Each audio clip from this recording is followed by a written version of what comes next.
वंदे मातरम। मैं विजय ठाकरे आपका स्वागत करता हूं स्टेप अप एकेडमी पर। आज हम लोग बात करने वाले हैं क्लास 11th के जो स्टूडेंट्स हैं, मेरे दोस्त, मैं लेके आया हूं आपके लिए कुछ खास एग्जाम आने वाले हैं आप लोगों के, और एग्जाम में आपका इंटरनल वैल्यूएशन होने वाला है। मतलब कि या तो वो पीरियोडिक टेस्ट हो जाएंगे या तो वो यूनिट टेस्ट हो जाएंगे, और यहाँ पे आपसे अलग अलग तरीके से क्वेश्चन पूछे जाएंगे, जिसमें से आज हम लोग एक इंपॉर्टेंट टॉपिक पर डिस्कशन करने वाले हैं, जिसको बोलते हैं हम लोग केस बेस्ड स्टडी। अब ये केस बेस्ड स्टडी के अंदर क्या होने वाला है, तो भैया एक पूरा पैसेज दिया जाएगा, उस पैसेज से रिलेटेड समहाउ क्वेश्चन पूछे जाएंगे जो कि आपको सही बताने हैं, और ये सही बताने का तरीका क्या रहेगा ये भी मैं आपसे डिस्कस यहां पे करने वाला हूं। तो चलिए हम लोग आज स्टार्ट करते हैं यहां पे भाई।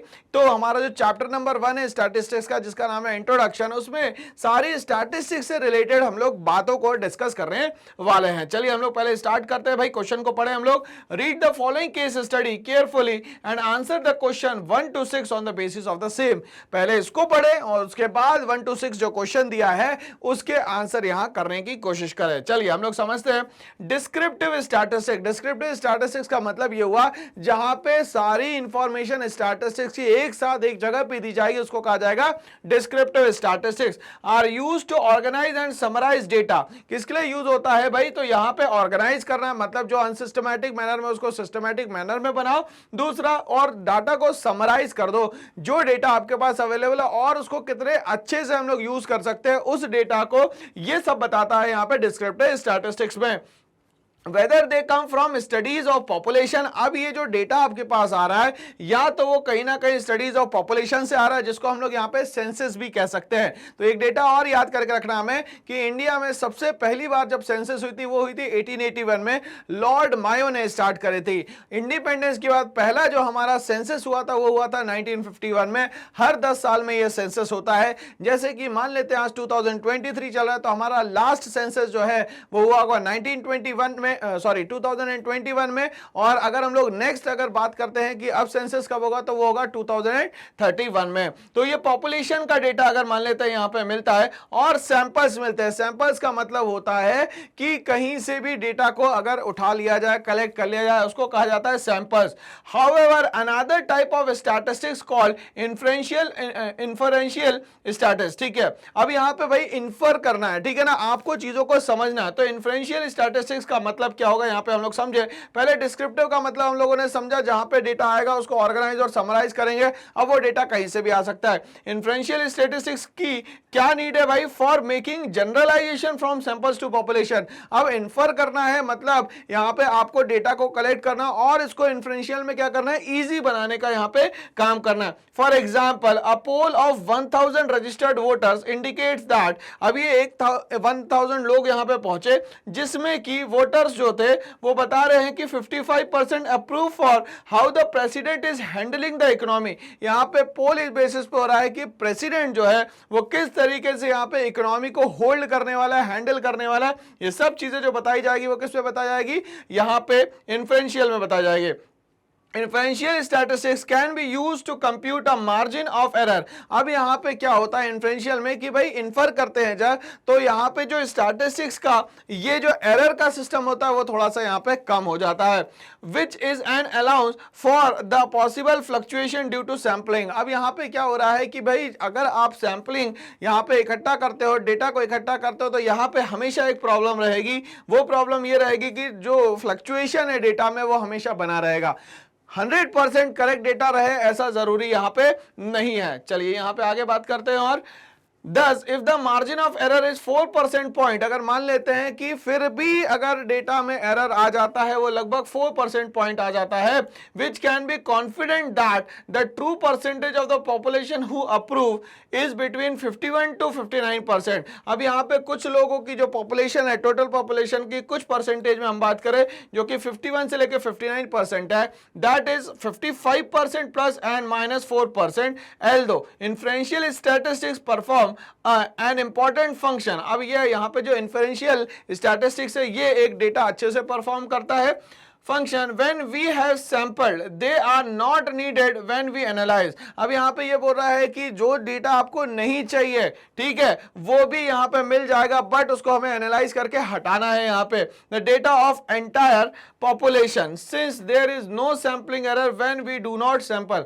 अब यहाँ पे कुछ डेटा तो है, हो सकता है उसमें कुछ एरर हो सकता है उसमें कुछ गलती हो, उन सारे एरर को, उन सारी गलतियों को यहाँ पे हटाया जाएगा। तो ये पूरा पैसेज जो है कहीं ना कहीं ये डिपेंड करता है दो टाइप के स्टैटिस्टिक्स पे, एक तो डिस्क्रिप्टिव स्टैटिस्टिक्स पे और दूसरा इन्फ्रेंशियल स्टैटिस्टिक्स पे। अब इन दोनों के बेसिस पे हमसे क्वेश्चन पूछे जाने वाले हैं, इन क्वेश्चंस पे हम लोग अब ध्यान देंगे दोस्तों। तो पहला क्वेश्चन ये बोलता है if a teacher of class 11th estimates average height of the entire class. अब बोल रहा है कि क्लास 11th में एवरेज हाइट निकालने वाली है एक टीचर पूरे एंटायर क्लास की, ठीक है। अब यहां पूछता है on the basis of average height, किस पे, एवरेज हाइट के बेसिस पे, of only a sample of student of the class ही और शी इज यूजिंग। अब इसमें कौन सा डेटा यूज करने वाली है ये हमें बताना है, कौन सी स्टैटिस्टिक्स यूज होने वाली है ये हम लोग को बताना है। क्या ये डिस्क्रिप्टिव स्टैटिस्टिक्स है, क्या ये यहाँ पे इन्फ्रेंशियल स्टैटिस्टिक्स है, बोथ ए एंड बी है, या नन ऑफ दीस है। अब यहाँ पे वो सैंपल की बात करें तो इस हिसाब से यहाँ पे दोनों ही स्टैटिस्टिक्स को यूज करेंगे, डिस्क्रिप्टिव स्टैटिस्टिक्स को भी यूज करेंगे और इन्फ्रेंशियल स्टैटिस्टिक्स को भी यहाँ पे यूज करने वाले हैं। तो इस तरीके से आंसर होगा both A and B, C is the correct answer. आगे हम लोग बात करते हैं क्वेश्चन नंबर 2 की। क्वेश्चन नंबर 2 बोलता है इन statistics dash refers to the aggregate of all items or units relating to any subject। एक ऐसा स्टैटिस्टिक्स जिसमें एग्रीगेट दिया गया है आइटम्स का और यूनिट्स रिलेट करते हैं सारे सब्जेक्ट से, जिसमें कि ऑप्शन दिया गया है सैंपल, पॉपुलेशन, सेगमेंट और नन ऑफ दीज। हमें इसमें ये बताना है। तो यहाँ पे एग्रीगेट की बात हमेशा हमेशा सेगमेंट में नहीं कर सकते, सैंपल में नहीं कर सकते, बट हम लोग यहाँ पे दोस्तों पॉपुलेशन में कर सकते हैं। तो आंसर दोस्तों क्या होना चाहिए, यहाँ पे पॉपुलेशन जो है करेक्ट आंसर होना चाहिए। आगे बढ़ते हैं हम लोग नेक्स्ट क्वेश्चन पे हम लोग आते हैं।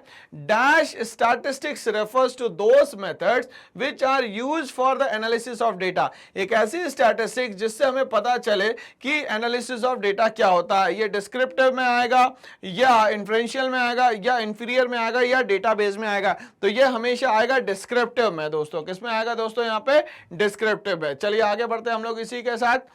नेक्स्ट क्वेश्चन पे आते हैं। क्वेश्चन बोलता है which of the following is a feature of statistics in term of numerical data. इसमें से ये बताइए कि कौन सा फीचर है जो कि न्यूमेरिकल डाटा के बारे में बताता है। इंटरप्रिटेशन ऑफ क्वालिटेटिव डेटा, भाई ये स्टैटिस्टिक्स में क्वालिटेटिव डेटा तो काम ही नहीं करता। Aggregate of facts, aggregate of fact जो है मैक्रो इकोनॉमिक्स का पार्ट है भाई, ठीक है। और यहाँ पे कहीं ना कहीं हम लोग स्टैटिस्टिक्स में भी ले सकते हैं एग्रीगेट ऑफ फैक्ट्स को।